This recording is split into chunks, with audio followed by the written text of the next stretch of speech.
Let me talk briefly on why we find it difficult to sell our agricultural products to foreign markets. This is a brief synopsis. The full video will be released very shortly. The question is this: why are we underdeveloped in Africa?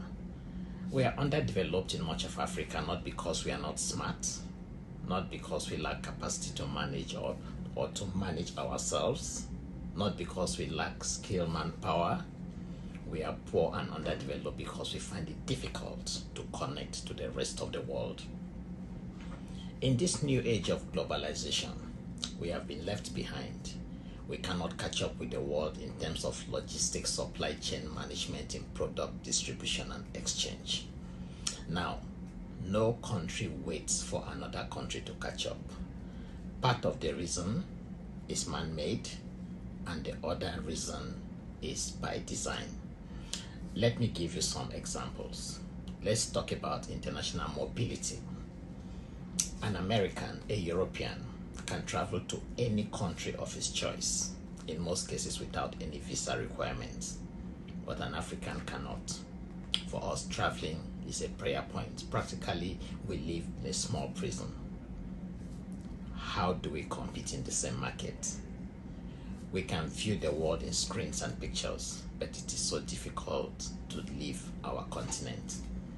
Take another example. Let's talk about the export of agricultural products. A ton of cassava chips and starch sells very, very cheap in Nigeria.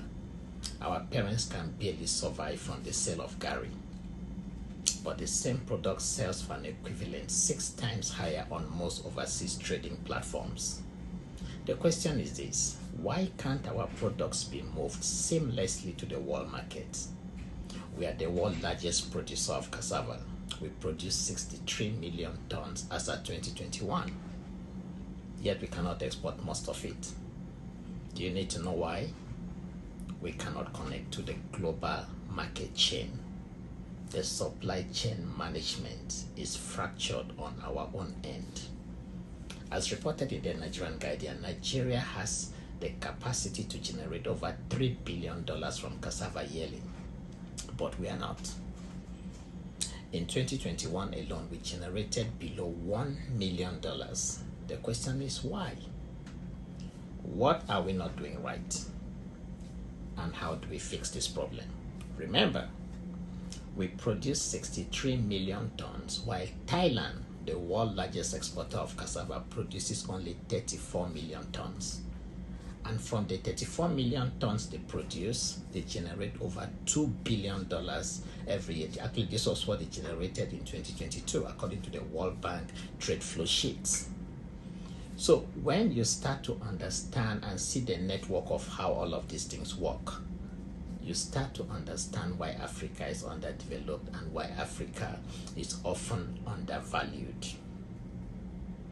Watch my next video on global export of agricultural commodities. I'll talk about tomatoes, I'll talk about corn, and I'll answer questions about global trade and why we are still struggling in Africa.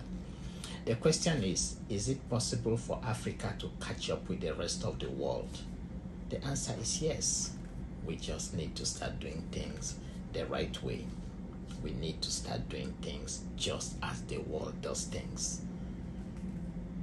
Development is a choice, and we have to make that choice. Thank you until my next video comes out. Thank you very much.